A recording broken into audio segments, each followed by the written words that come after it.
दोस्तों नमस्कार। आपके अपने चैनल अजय महात्म ऑफिशियल में आपका स्वागत है। तमिलनाडु एक ऐसा राज्य जिसे शांति, संस्कृति और अनुशासन के लिए जाना जाता है, लेकिन साल 2020 में इसी राज्य में एक ऐसी खबर आई जिसने पूरे देश को हिलाकर रख दिया। ये कहानी है कानून के रखवालों के भक्षक बनने की, एक बाप और बेटे की दर्दनाक मौत की और 6 साल बाद मिले उस इंसाफ की जिसने न्याय व्यवस्था पर फिर से भरोसा कायम किया। जून 2020 पूरा देश लॉकडाउन में था। हर किसी को घरों में रहने के सख्त निर्देश थे। दुकानें तय समय पर ही खोलने की अनुमति थी। तमिलनाडु के तूतीकोरिन जिले का सातानकुलम इलाका, कामराज चौक, जहां एक छोटी सी मोबाइल की दुकान चलाते थे 59 वर्षीय पी जयराज। 19 जून की शाम दुकान थोड़ी देर तक खुली रह गई और यहीं से शुरू हुआ एक ऐसी कहानी जिसका अंत मौत और न्याय के बीच जाकर रुका।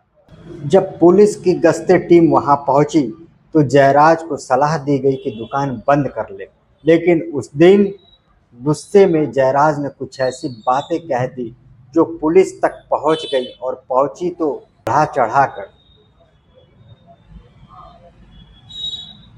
शब्द जो आमतौर पर नज़रअंदाज हो जाते हैं उस दिन किसी की ईगो से टकरा गए और यही टकराव एक भयानक परिणाम की शुरुआत बना। शाम करीब 7:30 बजे पुलिस जयराज को दुकान से खींचकर थाने ले गई।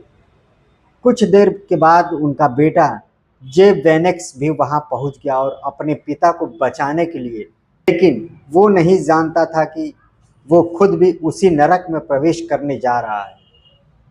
थाने के अंदर जो हुआ वो कानून की किताबों में नहीं लिखा होता। बाप और बेटे को पूरी रात बेरहमी से पीटा गया, डंडों से, लातों से, यहाँ तक कि उन्हें निर्वस्त्र कर दिया गया।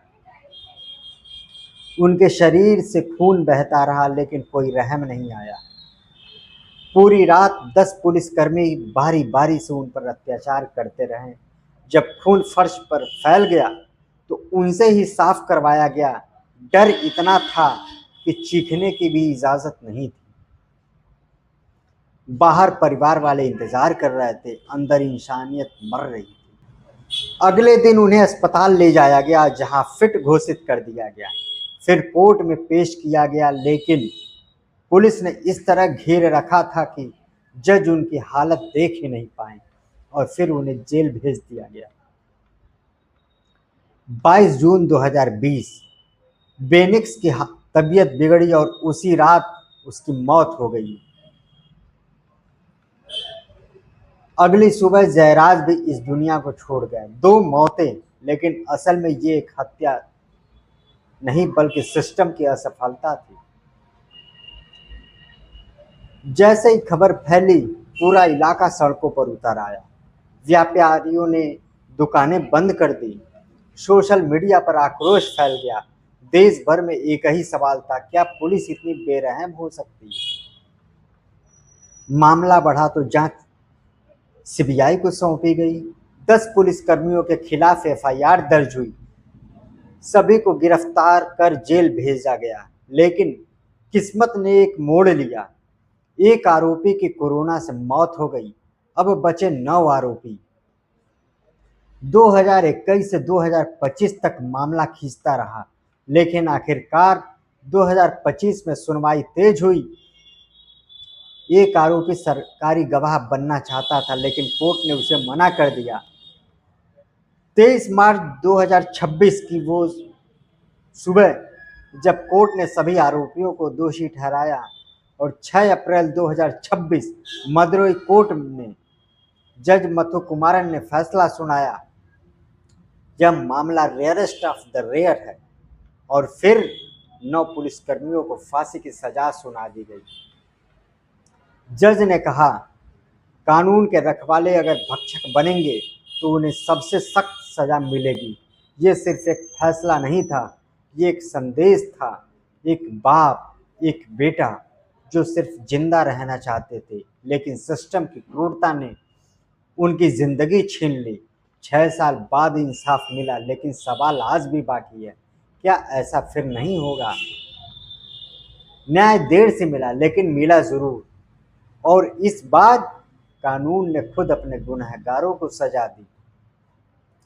दोस्तों, इस पूरे घटनाक्रम को साझा करने का उद्देश्य किसी की भावनाओं को ठेस पहुंचाना नहीं, किसी को परेशान करना बिल्कुल नहीं है।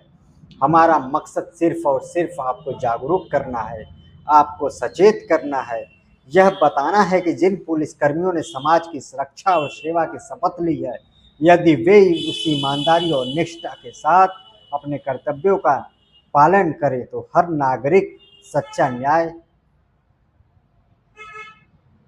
का भागीदारी हो सकता है। जब वर्दी अपनी जिम्मेदारी को समझकर इंसाफ की राह पर चलती है, तब समाज मजबूत होता है, विश्वास बढ़ता है और ऐसी घटनाओं की कोई गुंजाइश ही नहीं रहती। आइए हम सब मिलकर एक जागरूक समाज बनाएं, जहां अधिकारों के साथ कर्तव्यों की भी समझ हो और न्याय हर हाल में सर्वोपरि रहे। आप सभी अपना ख्याल रखें, सुरक्षित रहें। अगर आपको ये हमारा वीडियो पसंद आया है तो वीडियो को लाइक और शेयर करना ना भूलें, और अगर आप हमारे चैनल पर नए हैं तो मेरे चैनल को सब्सक्राइब करना ना भूलें। मैं मिलता हूँ आपसे अगले वीडियो में एक और बड़े खुलासे के साथ। तब तक के लिए धन्यवाद, नमस्कार।